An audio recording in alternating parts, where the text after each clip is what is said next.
తాకట్లో ఉన్న మీ బంగారాన్ని విడిపించి ఆ రోజు ఆన్లైన్ రేటుకి కొంటాం. Sharma gold company. శ్రీమాత్రే నమః. సద్గురు జ్యోతిషాలయం ఉగాది శుభాకాంక్షలు. ఇప్పుడు మనం పంచాంగ శ్రవణాన్ని తెలుసుకోబోతున్నాం. ఈ యొక్క శోభకృతనామ సంవత్సరంలో చూస్తున్నటువంటి ప్రేక్షక మిత్రులే కాకుండా ఆసేతు హిమాచలం ప్రపంచ దేశాల్లో ఉన్న ప్రతి ఒక్కరు కూడా ఆయురారోగ్య ఐశ్వర్య భోగభాగ్యాలతో ఉండాలని అఖిలాండ కోటి బ్రహ్మాండ నాయకుడు శ్రీ ధర్మశాస్త్ర అయ్యప్ప స్వామి వారిని ప్రార్థిస్తూ ముందుగా ఒక ప్రార్థనతో ఈ యొక్క పంచాంగ శ్రవణాన్ని మనం చేసుకుంటాం. ప్రతి ఒక్కరు కూడా మీ యొక్క తల్లిదండ్రులని స్మరించుకోండి, మీ ఇష్టదేవాన్ని ప్రార్థన చేసుకోండి. శుక్లాంబరధరం విష్ణుం శశివర్ణం చతుర్భుజం ప్రసన్నవదనం ధ్యాయే సర్వవిఘ్నోపశాంతయే. గురుర్బ్రహ్మ గురుర్విష్ణు గురుర్దేవో మహేశ్వరః గురు సాక్షాత్ పరబ్రహ్మ తస్మై శ్రీ గురవే నమః. గురవే సర్వలోకానాం విజయవరోగిణాం నిదయే సర్వవిద్యానాం దక్షిణామూర్తయే నమః. సదాశివసమారంభం శంకరాచార్యమధ్యమాం అస్మదాచార్యపర్యంతం వందే గురుపరంపరాం.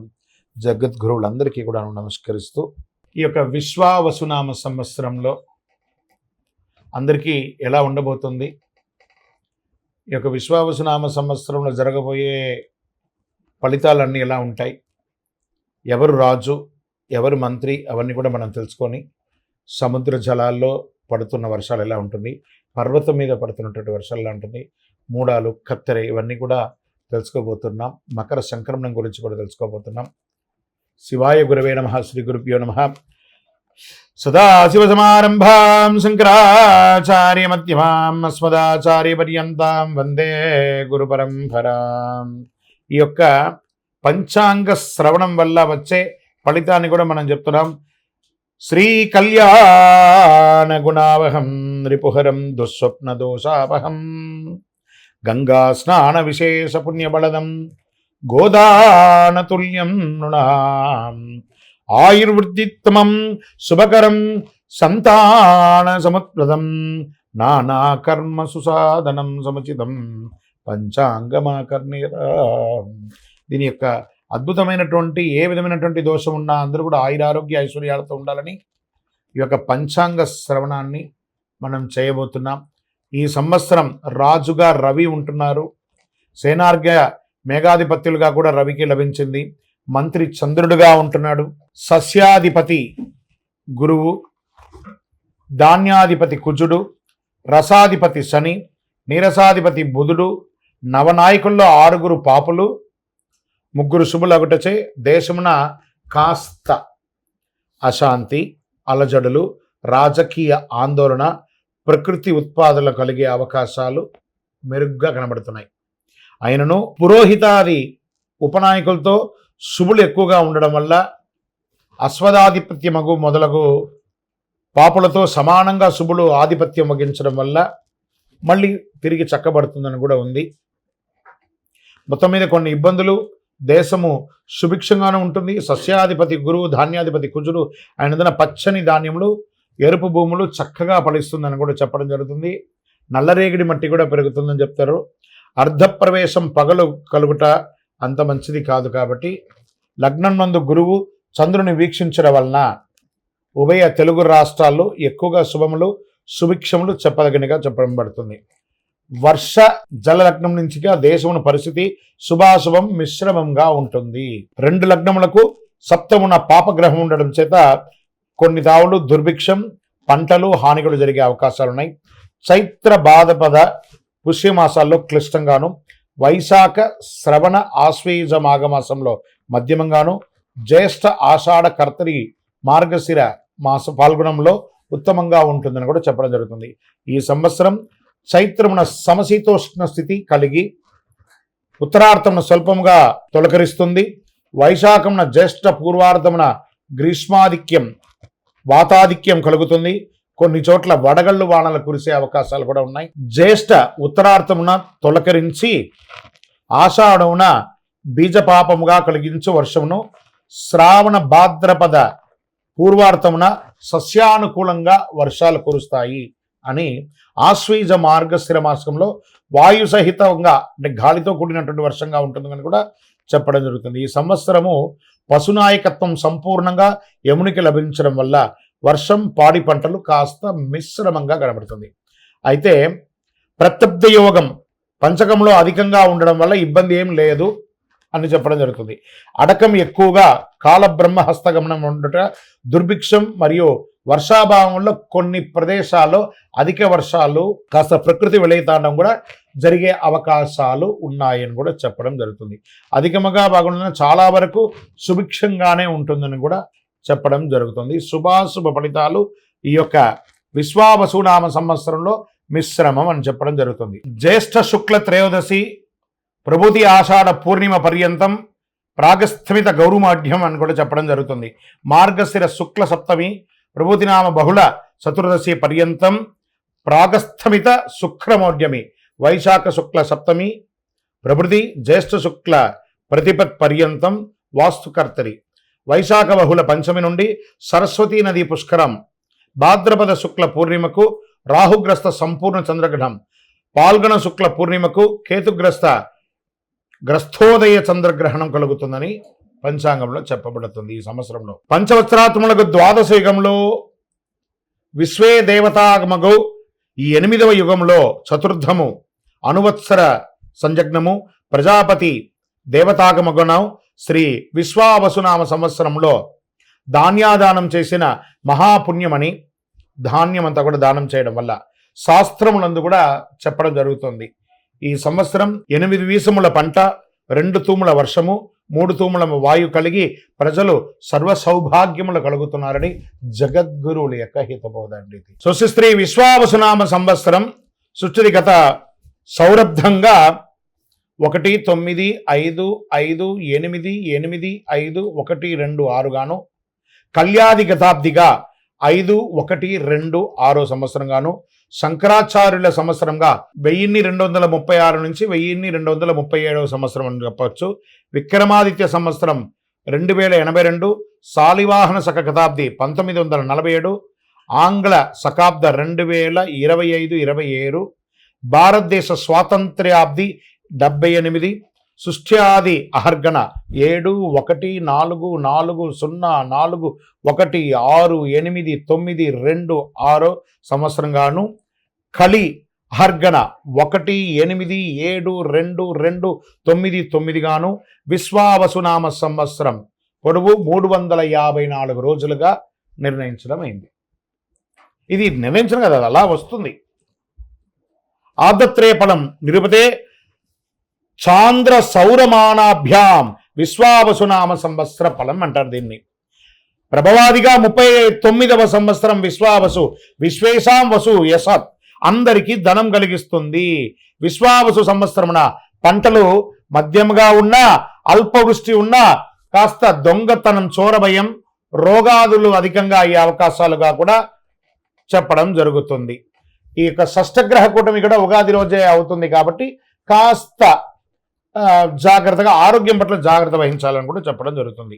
గురువు ఉదయాబ్ది ఫలం అనగా గురువు అస్తమించిన తర్వాత తిరిగి ఉదయించేటప్పుడు ఏ నక్షత్రంలో ఉదయిస్తున్నాడో ఆ నక్షత్రాన్ని అనుసరించి ఆబ్దం ఉంటుందన్నమాట. జూలై 9, 2025 గురు ఆరుద్ర నక్షత్రం 2వ పాదంలో ఉదయిస్తున్నారు. కావున మార్గశీర్షాబ్దం అని కూడా చెప్తున్నారు. మార్గశీర్షాబ్దం మిడతలు పక్షులు ఎలుకలు మృగములు మొదలగు వాటి వల్ల సస్యములు నశింపజేసే అవకాశాలు ఎక్కువ ఉన్నాయి, తక్కువ పడతాయి, రోగపీడితం అధికం అవుతుందని కూడా చెప్పడం జరుగుతుంది. విశ్వావసునామ సంవత్సరంలో రాజాది నవనాయకుల్ని విడివిడిగా మనం ఇప్పుడు తెలుసుకుంటాం. చైత్రశుద్ధ పాడ్యమి వారాధిపతి రాజు రవి. రవి మేష సంక్రమణం వారాధిపతి మంత్రి చంద్రుడు. రవి సింహ సంక్రమణ వారాధిపతిగా సేనాధిపతి రవి. రవి కర్కాటక సంక్రమణ వారాధిపతిగా సస్యాధిపతి గురు. రవి ధనుష్ సంక్రమణ వారాధిపతిగా ధాన్యాధిపతిగా కుజుడు. రవి మిథున సంక్రమణ వారాధిపతిగా అర్ఘాధిపతిగా రవి. రవి ఆరుద్ర నక్షత్ర ప్రవేశ వారాధిపతిగా మేఘాధిపతి రవి. రవి తులా సంక్రమణ వారాధిపతిగా రసాధిపతిగా ఉన్నటువంటి వారు శని. రవి మకర సంక్రమణ వారాధిపతిగా నీరసాధిపతిగా బుధుడు ఉన్నాడు. రవి రాజుగా ఉండడం వల్ల పరస్పర వైరములు కలుగుతాయి. మేఘాలు సమవృష్టి కలిగి ఉంటాయి. ప్రజలకు రాజుల వల్ల, శస్త్రముల వల్ల, చోరాగ్ని వల్ల చిన్న చిన్న ఇబ్బందులు వచ్చే అవకాశాలు ఉంటాయి, జాగ్రత్త పడండి అని పంచాంగం చెప్తుంది. ఇదంతా కూడాను వ్యక్తిగా సృష్టించింది కాదండి. సరే, రాజు గురించి చెప్పాము, మంత్రి గురించి ఇప్పుడు తెలుసుకున్నాం. చంద్రుడు మంత్రిగా ఉన్నప్పుడు సృష్టి ఉంటుంది, సమస్త సస్యములు ఫలవంతంగా ఉంటుంది, క్షేమము ఆరోగ్యం సుభిక్షంగా ఉంటుందని కూడా చెప్పడం జరుగుతుంది. సూర్యస్థ సేనాధిపతిగా ఎలా ఉంటుంది?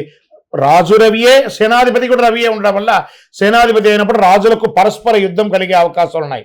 మబ్బులు, వాయు పీడించే కొద్దిపాటి వర్షములు కురిసే అవకాశాలు, రక్తధాన్యములు సమృద్ధిగా పండుతాయని కూడా చెప్పుకోవడం జరుగుతున్నది. గురు సస్యాధిపతిగా ఉన్నప్పుడు వారి ఫలితం ఎలా ఉంటుంది? బృహస్పతి సస్యములకు అధిపతి అయినప్పుడు యవలు, గోధుమలు, శనగలు పూర్ణముగా పండుతాయి. పసుపు రంగు నేల చక్కగా పండుతుందని కూడా చెప్పడం జరుగుతుంది. కుజస్య దానాధిపతి ఎలా ఉంటుందని చెప్పి, కుజుడు ధాన్యాధిపతి అయినప్పుడు ముళ్ళగుల ధాన్యములు, స్వల్ప ధాన్యములు, సిరుధాన్యములు, ఎర్రని నేల సంపూర్ణంగా పండుతుంది అని కూడా చెప్పడం జరుగుతుంది. ఇక్కడ రవి అర్ఘ్యాధిపతిగా ఉన్నారు. వారి ఫలితం ఎలా ఉంటుందంటే, రవి అర్ఘ్యాధిపతి అయిన వెలలు, రేట్స్ అంతా కూడా తగ్గే అవకాశాలు ఉన్నాయి. వర్షములు తక్కువ కురుస్తాయి. ప్రజలు ఆకలి బాధ మరియు రాజులకు మంచి శ్రేయస్సు కలిగే అవకాశాలు కూడా చాలా బాగుందని కూడా చెప్పడం. సూర్యస్య మేఘాధిపతి, సూర్యుడే మేఘాధిపతిగా కూడా ఉంటున్నాడు. సూర్యుడు మేఘాధిపతి అయినప్పుడు వల్ల పంట స్వల్పంగా పండుతాయి, భయం అధికంగా ఉంటుంది, వర్షం తక్కువగా ఉంటుంది, ఖండవృష్టి కలిగి ఎర్రని ధాన్యం బాగా పండుతాయని కూడా చెప్పడం జరుగుతున్నాయి. శనీశ్వరుడు రసాధిపతిగా ఉంటున్నాడు. శని రసాధిపతి అయినప్పుడు నెయ్యి, నూనె, బెల్లము, తేనె మొదలుగా రసజాతులకు వెల లేకుండా ఉంటుంది, అంటే చాలా తగ్గే అవకాశాలు చాలా ఉన్నాయని చెప్తున్నాడు. బుధస్య నీరసాధిపతి, బుధుడు నీరసాధిపతిగా ఉండడం వల్ల ఈ ఉక్కు, ఖనిజములు, వివిధ ధాన్యములు సమృద్ధిగా ఉంటాయని కూడా చెప్పడం జరుగుతుంది. సో రాజాది నవనాయకుల్లో ఎవరెవరు ఎంతెంత ప్లేస్ తీసుకుంటున్నారంటే, రవి 4 ప్లేస్ని తీసుకుంటున్నారు, అంటే పోర్ట్ఫోలియో అంటారు చూసారా, ఈ పోర్ట్ఫోలియోస్ని వాళ్ళు విభజించుకున్నారు. రవి 4 పోర్ట్ఫోలియో, చంద్రుడు 1, కుజుడు 1, బుధుడు 1, గురువు 1, శుక్రుడికి ఈసారి ఏం లేదు, శని భగవానికి 1. నవనాయకుల్లో 3 నాయకత్వాలు శుభగ్రహాలు, 6 నాయకత్వాలు పాపగ్రహాలుగా వచ్చాయి. నవనాయకుల్లో పాపగ్రహ నాయకత్వం ఎక్కువగా ఉంది కనుక విష్ణు సహస్రనామము లేదా చండీ సప్తసతి పారాయణము ఇలాంటివి చేయడం వల్ల చాలా అద్భుతం జరుగుతుంది అని కూడా చెప్తున్నారు. ఇందులో ఉపనాయకులు ఎవరు? ఇప్పుడు దీంట్లో ఎలా ఉంటారంటే, ఒక చక్రవర్తి ఉంటారు, వారికి సామంతరాజు ఉంటారు కదా, అలా ఉపనాయకులుగా ఉన్నవారు ఎలా అంటే, మేషశంకరం వారాధిపతి, సర్వదేశోద్యాధిపతిగా అశ్వాధిపతిగా చంద్రుడు, వృషభ సంక్రమణ వారాధిపతిగా పురోహితుడుగా గజపతి, అడవిపతి గురువుగా ఉంటున్నాడు. మిథున సంక్రమణ వారాధిపతిగా పశువులకు అధిపతి అయినటువంటి రవి ఉంటున్నాడు. కర్కటక సంక్రమణ వారాధిపతిగా దేవాధిపతి గురువు ఉంటున్నారు. సింహ సంక్రమణ వారాధిపతిగా పురుషాధిపతి రవి ఉంటున్నారు. కన్య సంక్రమణ వారాధిపతిగా పరీక్షకుడు గ్రామాధిపతిగా బుధుడు ఉంటున్నాడు. తులా సంక్రమణ వారాధిపతిగా వస్త్రాధిపతి, వస్త్రానికి శని భగవానుడు కూర్చున్నాడు. వృశ్చిక సంక్రమణ వారాధిపతిగా గ్రామపాలకుడు రత్నాధిపతిగా చంద్రుడు ఉంటున్నాడు. ధనుష్ సంక్రమణ వారాధిపతి వృక్షాధిపతిగా కుజుడు ఉంటున్నారు. మకర సంక్రమణ వారాధిపతిగా జంగమాధిపతి బుధుడుగా ఉంటున్నాడు. కుంభ సంక్రమణ వారాధిపతిగా గణకుడు, సర్పాధిపతిగా శుక్రుడుగా ఉంటున్నాడు. మీన సంక్రమణ వారాధిపతి దైవజ్ఞుడు, మృగాధిపతి రవిగా ఉంటున్నారు. చైత్ర శుద్ధ పాడ్యమి వారాధిపతిగా రాష్ట్రాధిపతి శుభాధిపతి రవిగా ఉంటున్నారు. రవి ఆరుద్ర నక్షత్ర ప్రవేశం వారాధిపతి స్త్రీలకు అధిపతి అయినటువంటి వారు రవి ఉంటున్నారట. ఇక్కడ ఉపనాయకుల్లో ఎవరెవరు ఎంతంత పోర్ట్ఫోలియో తీసుకుంటున్నారు అని అంటే, రవి 7 స్థానాలను, చంద్రుడు 4 స్థానాలను, కుజుడు 1 స్థానాన్ని, బుధుడు 3 స్థానాలని, గురుడు 3 స్థానాలని, శుక్రుడు 2 స్థానాలని, శని భగవానుడు 1 స్థానాన్ని తీసుకొని 21 మంది ఉపనాయకుల్లో 12 నాయకత్వాలు శుభగ్రహం. చూడండి, 21లో డివైడ్ చేసుకుంటే 12 మంది క్షేమం చేసేవాళ్ళు. ఇక్కడ చూడండి, ప్రధానంలో కొంతమంది తక్కువ ఉండేసరికి దీన్ని ఏం చేస్తుందంటే, ఇది బ్యాలెన్స్ చేస్తుంది. అక్కడ చెడు వచ్చినా ఇక్కడ మంచి చేసేసరికి ప్రజలకి అద్భుతం జరుగుతుందని చెప్తుంది. సో 9 మంది నాయకత్వాలు పాపగ్రహాలుగా ఉన్నారు. మేఘాధిపతి నిర్ణయం ఎలా చెప్పడం జరుగుతుంది? 1947 × 8/9 = 6 శేషంగా చెప్పడం వల్ల నీలనామకో మేఘంగా చెప్పడం జరుగుతుంది. ఈ సంవత్సరం నీల పేరు గల మేఘంగా వర్షించును. దీని ఫలితం ఎలా ఉంటుంది అని అనుకంటే అడక చాలా అద్భుతమైనటువంటి వర్షంగా ఉంటుందని కూడా చెప్పడం జరుగుతుంది. అడకాది నిర్ణయం, నవనాయకుల రాజును బట్టి నిర్ణయించాలి. రాజు రవి కనుక అడక 2 ఎలా ఉంటుంది? 10 భాగాలు సముద్రంలో, 7 భాగాలు పర్వతాలపైన, 2 భాగాలు భూమిపైన వర్షం కురుస్తుంది. పశునాయక నిర్ణయం ఎవరన్నారంటే దానికి అధిపతి యముడుగా ఉన్నాడు. ప్రతి సంవత్సరం చైత్రశుద్ధ పాఠమి వారాధిపతి నుండి పశునాయకుడి యొక్క నిర్ణయం జరుగుతుంది. చైత్రశుద్ధ పాఠ్యమి వారాధిపతిగా రవి = యముడుగా పశునాయకుడుగా ఉంటున్నాడు. సూర్యకుజులు రాజులై యముడు పశుపాలకులు అవుతాడు. బుధ శనులు రాజులైనచో బలరాముడు, చంద్రగృహ శుక్రుడు రాజులైతే శ్రీకృష్ణుడు పశుపాలకులు అవుతారు. యముడు పశుపాలకుడు అయితే పశునాశనం జరిగే అవకాశాలు ఉన్నాయి, జాగ్రత్త పడండి. బలరాముడు పశుపాలకుడు అయితే వానలు బాగుంటుంది. గోపాలుడు పశుపాలుడు అయితే గోవులు పాలించబడతాయి. ఈ సంవత్సరం వచ్చే పుష్కరం దేనికి, ఏ నదికి వస్తుందంటే సరస్వతీ నదికి పుష్కరాలు వస్తున్నాయి. 14 మే 2025 బుధవారం శ్రీ విశ్వావసునామ సంవత్సరం వైశాఖ బహుళ విధియ నాడు గురువు రాత్రి 9:21 మిథున రాశి ప్రవేశం చేయడం వల్ల పుష్కర స్నాన ఆరంభం గురువారం అరుణోదయ వేళ నుండి అని చెప్పారు. 15 మే 2025 విశ్వావసునామ సంవత్సర వైశాఖ బహుళ తదియ గురువారం నుండి 26 మే 2025 వైశాఖ బహుళ చతుర్దశి సోమవారం వరకు సార్ధ త్రికోటి తీర్థ రాజ సహిత సరస్వతీ నదికి పుష్కరాలుగా నిర్ణయించడం అయింది. ఇక విశ్వావసునామ సంవత్సరంలో మైఢ్యమి, కర్తరి, గురుమూఢ్యమి, శుక్రమూఢ్యమి అంతా ఎలా వస్తుంది, ఈ రోజుల్లో ఏం చేయాలి చేయకూడదని ఉంటుంది కదా, అది ఎప్పుడు ఉంది, ఆ శుభకార్యాలు ఎందుకు చేయకూడదు, ఏ సమయంలో ఉండకూడదని ఇదివరకు మనం చెప్పున్నాం. కానీ డేట్ మాత్రం ఇప్పుడు మనం చెప్పుకున్నాం. శ్రీ గురుమౌఢ్యమి జూన్ 9, 2025 నుండి జూలై 9, 2025 వరకు, శ్రీ విశ్వావసునామ సంవత్సర జ్యేష్ఠ శుద్ధ త్రయోదశి సోమవారం నుండి ఆషాఢ శుద్ధ చతుర్దశి బుధవారం వరకు గురుమౌఢ్యమి ఉంటుంది. శుక్రమౌఢ్యమి నవంబర్ 26, 2025 నుండి ఫిబ్రవరి 17, 2020 వరకు, శ్రీ విశ్వావసునామ సంవత్సర మార్గశిర శుద్ధ షష్ఠి బుధవారం నుండి మాఘ బహుళ అమావాస్య మంగళవారం వరకు శుక్రమౌఢ్యమి. ఆల్మోస్ట్ ఆల్ ఒక 3 నెలలు ముహూర్తాలు ఉండవు. నవంబర్ నుండి మొదలు పెడితే ఫిబ్రవరి వరకు. కాబట్టి వివాహం, గృహప్రవేశం అవన్నీ చేసుకోవాలనుకున్న వాళ్ళు మంచి సమయం చూసుకొని ఇవన్నీ చేసేసుకోండి. సరే, వాస్తుకర్తరి ఎప్పుడు వస్తుంది? వాస్తుకర్తరి ప్రారంభం రవి భరణి 3వ ప్రవేశం మే 4, 2025. వాస్తుకర్తరి పరిసమాప్తం రవి రోహిణి 2వ ప్రవేశం మే 28, 2025. శ్రీ విశ్వావసునామ సంవత్సర వైశాఖ శుద్ధ సప్తమి నుండి జ్యేష్ఠ శుద్ధ పాఠ్యమి వరకు వాస్తుకర్తరి ఉంటుంది. ఈ సమయాల్లో ఏ విధమైనటువంటి శుభకార్యాలు చేయకూడదు అని అంటారు. రవి ఆరుద్ర నక్షత్రం ప్రవేశం ఎలా ఉంటుందంటే జూన్ 22, 2025 రవి ఆరుద్ర 1 మధ్యాహ్నం 2:10 రవి ఆరుద్ర నక్షత్ర ప్రవేశం. విశ్వావసునామ సంవత్సర జ్యేష్ఠ శుద్ధ బహుళ ద్వాదశి నాడు రవి ఆరుద్ర నక్షత్ర ప్రవేశం చేస్తుంది. తిథి బహుళ ద్వాదశి ఉత్తమం, వారం ఆదివారం పశుపక్షం, నక్షత్రం భరణి దానివల్ల అశుభం, యోగ సుకర్మం సువృష్టి, కరణం బాలువ సువిక్షం, లగ్నం తుల వృష్టి, పగలు రాత్రి ఫలం పగలు, సస్యనాశనం. పై 7 అంశాల్లో 4 అంశాలు అనుకూలంగా ఉండడం వల్ల రవి ఆరుద్ర నక్షత్ర ఫలితాలు ఈ సంవత్సరం శుభప్రదంగా వర్షాలు కురుస్తాయని చెప్పడం జరుగుతుంది. గ్రహణాలు ఈ సంవత్సరంలో ఎప్పుడుంది? సంపూర్ణ చంద్రగ్రహణం సెప్టెంబర్ 7, 2025 రాత్రి 11:41 భాద్రపద శుద్ధ పౌర్ణమి ఆదివారం పూర్వభాద్ర నక్షత్ర కుంభరాశిలో సంపూర్ణ చంద్రగ్రహణం ఉందని చెప్పబడుతుంది. చంద్రగ్రహణం మొదలు రాత్రి 9:55 సంపూర్ణ గ్రహ ప్రారంభం రాత్రి 10:55 గ్రహణ మధ్యకాలం రాత్రి 11:41 సంపూర్ణ గ్రహణ అత్యంత కాలం రాత్రి 12:24 చంద్రగ్రహణ సమాప్తి 1:20 అని చెప్పడం జరుగుతుంది. గ్రహణ గోచార ధనుసు, కన్యా, వృషభ, మేషరాశులకు శుభం, మకర, తుల, సింహ, మిథున రాశులకి మధ్యమం, కుంభ, వృశ్చిక, కర్కాటక రాశి వారికి అశుభంగా ఉంటుంది, జాగ్రత్త పడండి. తర్వాత సంపూర్ణ చంద్రగ్రహణం లాగే పాక్షిక చంద్రగ్రహణం కూడా ఉంది. మార్చి 3, 2026 సాయంత్రం 5:03 నుండి సాయంత్రం 6:22 వరకు విడుపు అవుతుందని కూడా చెప్తుంది. పాల్గొన శుద్ధ పౌర్ణమి మంగళవారం పుబ్బా నక్షత్రంలో సింహరాశిలో పాక్షిక చంద్రగ్రహణం ప్రారంభం మధ్యాహ్నం 3:20 గ్రహ మధ్యకాలం సాయంత్రం 6 గంటల 3 నిమిషాలకి, చంద్రోదయం సాయంత్రం 6 గంటల 22 నిమిషాలకి, పాక్షిక గ్రహణ అంత్యకాలం సాయంత్రం 6 గంటల 47 నిమిషాలకి. ఈ గ్రహణం అధిక శాతం పగటి కాలంలో పడుతుంది. చంద్రోదయం అయిన తర్వాతనే పాక్షిక గ్రహణం అంత్యకాలం కనబడడం అవకాశం ఉంది. పగటి కాలంలో వచ్చే చంద్రగ్రహణం ప్రాముఖ్యత తక్కువ.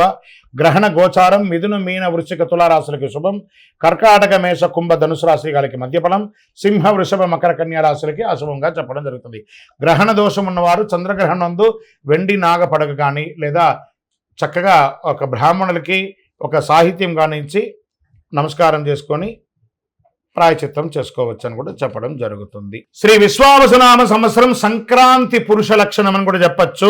జనవరి 14, 2026 బుధవారం నాడు రవి ఉత్తరాషాఢ 2 రాత్రి 8 గంటల 12 నిమిషాలకు మకర సంక్రమణం చేపడుతుంది. జనవరి 14, 2020 నాటి పంచాంగంలో బుధవారం పుష్యమి నక్షత్రం బహుళ ఏకాదశి సాయంత్రం 5 గంటల 5 నిమిషాలకి, అనురాధ రాత్రి 2 గంటల 30 నిమిషాలు, గంట రాత్రి 8 గంటల 3, భలవ సాయంత్రం 5 గంటల 5, కౌలవ తెల్లవారుజామున ఉదయం 6 గంటల 10 నిమిషాలకి, పక్షం బహుళ, దేశ సుభిక్ష క్షేమారోగ్యం కలిగి అద్భుతంగా ఉంటుంది. తిథి ద్వాదశి సుఖము, వారం బుధవారం కావున సంక్రాంతి పురుషుడు, మందాకిని నామం కలిగి ఉండడం, రాజులకు ఉపద్రవాలు కలిగే అవకాశాలు ఉన్నాయి. కుంకుమ స్నానం చే శుభం కలుగుతుంది. చిత్రవస్త్రములు శంఖచంద్రములు ధరలు కలిగే అవకాశాలు ఉన్నాయి. కరణం కౌలవ కరణం కనుక పసుపు వస్త్రధారణ వల్ల, యుద్ధ జన కాలంలో కుంకుమ గంధ లేపనం వల్ల ఆకలి ఎక్కువ అవుతుంది. స్త్రీ పురుషులకు గొడవలు అయ్యే అవకాశాలు ఎక్కువ కనబడుతున్నాయి. వెండి ధరించడం వల్ల వెల పెరుగుతుంది. రాగి పాత్ర భోజనం వల్ల లోహనాశనం, భక్ష్యం భుజించడం వల్ల ప్రజాపీడ, మామిడి పండు భుజించడం వల్ల నటులకు ఇబ్బంది, కత్తి ఆయుధం ధరించడం వల్ల ప్రజలకు క్షుద్బాధ, వ్యాధి, అగ్నిభయం కలుగుతుంది. ఈ మకర సంక్రమణం వల్ల పీతఛత్రము వల్ల శుభము, వరాహ వాహనం ఎక్కడం వల్ల రాజపీడ, ప్రజాముఖంతో ఉండడం వల్ల వర్షబలంలో అధికంగా నిల్చుని ఉండడం వల్ల సృష్టి, ఉత్తరగమనం వల్ల ఉత్తర దేశము సుభిక్షంగా ఉంటుంది అని కూడా చెప్పడం జరుగుతుంది. లగ్నం సింహ పురుష చింతం, రాత్రి ఫలం శూద్రులకు ఇబ్బంది. సంక్రాంతి పుణ్యకాలం జనవరి 14, 2026 బుధవారం నాడు రవి ఉత్తరాషాఢ రాత్రి 8 గంటల 10 నిమిషాలకు మకర సంక్రమణం చేయబడుతుంది. ఈ యొక్క శ్రీ విశ్వావసునామ సంవత్సరంలో కందాయ ఫలములు సంవత్సర ఫలాన్ని కూడా మనం చెప్పుకుంటున్నాం.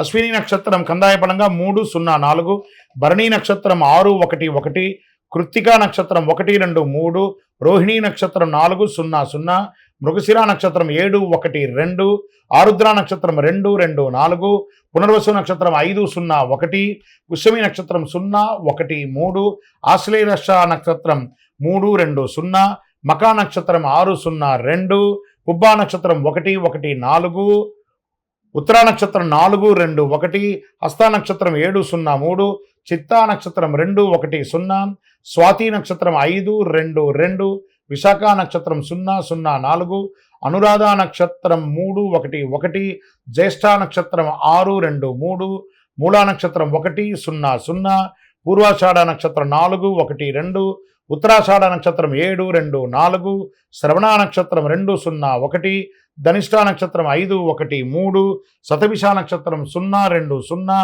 పూర్వభాద్ర నక్షత్రం 302, ఉత్తరాభాద్ర నక్షత్రం 614, రేవతి నక్షత్రం 121.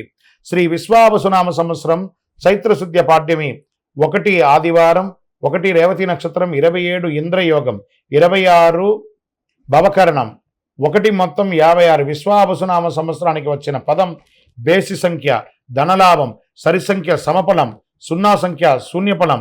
మొదటి కందాయం 380 అయితే వ్యాధి, రెండవ కందాయం 730 అయితే భయం, మూడవ కందాయం 250 అయితే కీడు, 30 అయితే ఫలితం కూడా శూన్యమే. ఇది కందాయ ఫలం యొక్క ఉన్నది. ఆదాయ రాజపూజ్య వ్యయాలు. మేషరాశి ఆదాయం 2, వ్యయం 14, రాజపూజ్యం 5, అవమానం 7. వృషభ రాశి ఆదాయం 11, వ్యయం 5, రాజపూజ్యం 1, అవమానం 3.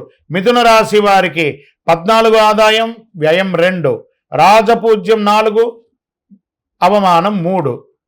కర్కాటక రాశి వారికి ఆదాయం 8, వ్యయం 2, రాజపూజ్యం 7, అవమానం 3.